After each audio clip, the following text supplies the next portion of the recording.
আম্মুর টিচার আমাদের হুজুরের একমাত্র ছেলে ওমর ফারুক রেস্টুরেন্টে নেমে গেলাম। খাবারটা কিন্তু সেই সাথের বন্ধু হান্নানকেও আমাদের সাথে এক বছর পর হান্নানের সাথে দেখা হলো। ফুলি টানেল দিয়ে বাসা যাব তো কিছু রান্না করছে। হ্যালো এভরিওয়ান, আসসালামু আলাইকুম। আশা করি সবাই খুব ভালো আছেন। আলহামদুলিল্লাহ আমরাও ভালো আছি। এই ভিডিওটা ছিল আমাদের কক্সবাজারের থেকে ফেরার দিনের ভিডিও।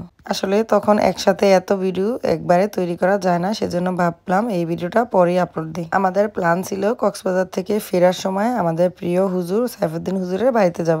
ছোটবেলায় অনেক ইচ্ছা ছিল মানে হুজুরদের বাড়িতে কখনো একসময় বেড়াতে যাব, কিন্তু আসলে সময়ের অভাবে বা সুযোগের অভাবে কখনো যেয়ে ওঠা হয়নি। সেজন্য চিন্তা করলাম এইবার একটু সময় করে হুজুরের সাথে বাড়িতে গিয়ে দেখা করে যাই। রাস্তার মধ্যে আমরা নেমে গেলাম, আমাদের খিদা লাগছে একটু খাবার দাবার খেয়ে নিতে। হাইওয়ের পাশে যে রেস্টুরেন্ট আছে, তো আমরা একটা রেস্টুরেন্টে নেমে গেলাম। এখানে আমরা দুপুরে খাওয়া দাওয়া করব।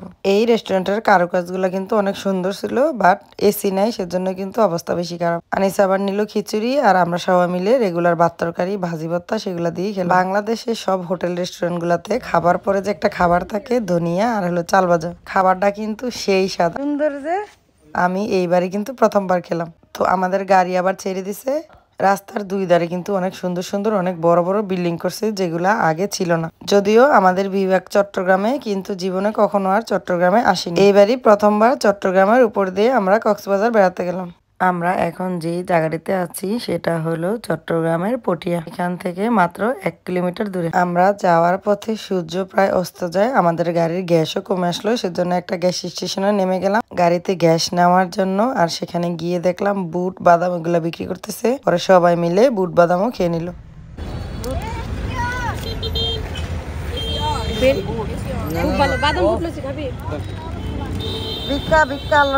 আমরা যখন সিরিয়ালে লাইনে ছিলাম গ্যাস নেওয়ার জন্য, মাঝখান দিয়ে একটা লোক এসে জোর জবরদস্তি করে আমাদেরকে পাশ কাটিয়ে লাইন ব্রেক করে গ্যাস নিতে চাইছিল। পরে আমাদের সাথে কিন্তু একটু বাক বিতণ্ডাও হয়। গ্যাস নিয়ে আবার রওনা দিয়ে দিছি। লোহার উপরে কত কষ্ট করে মানুষ শুয়ে আছে। যাওয়ার পথে আনিসের বন্ধু হান্নানকেও আমাদের সাথে নিয়ে গেলাম। ও আবার আমাদের সাথে বাড়িতে যাবে। অনেক বছর পর হান্নানের সাথে দেখা হলো। একটু কক্সবাজারের ভাষা বলতে ট্রাই করছিলাম। আমরা এইবার বাড়িতে যাওয়ার সময় কর্ণফুলী টানেল দিয়ে বাসা যাব। আসার সময় আবার অন্য রুটে আসছিলাম, তো ভাবলাম যাওয়ার সময় কর্ণফুলী টানেলটা একটু দেখে যাই। এইবারই প্রথমবার কিন্তু আমি কর্ণফুলী টানেলের মধ্য দিয়ে গেলাম, কারণ বিগত 8 ইয়ার্সে কিন্তু আমি বাংলাদেশে আসিনি।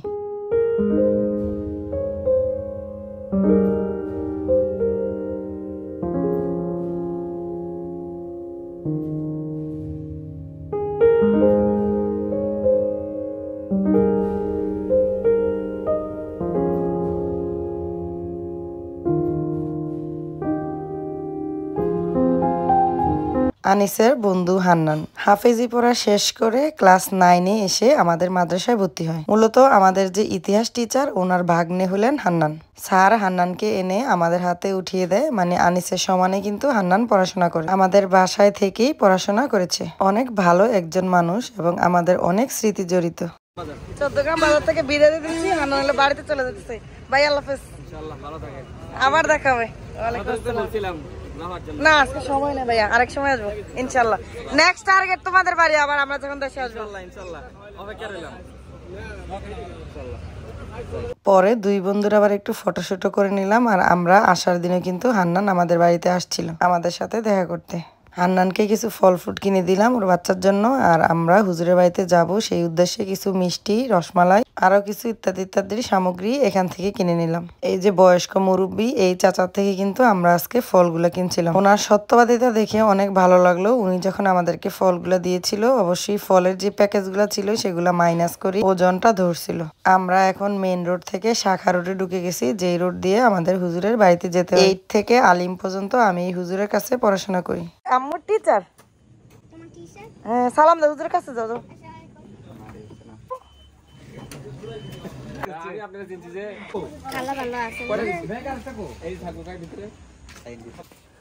আমরা এসে পড়েছি যে সাটা যে ডালিম গাছ, সুন্দর যে। সালাম দাও একটা। সালাম না, আমাদের এখানে 2টার একটা।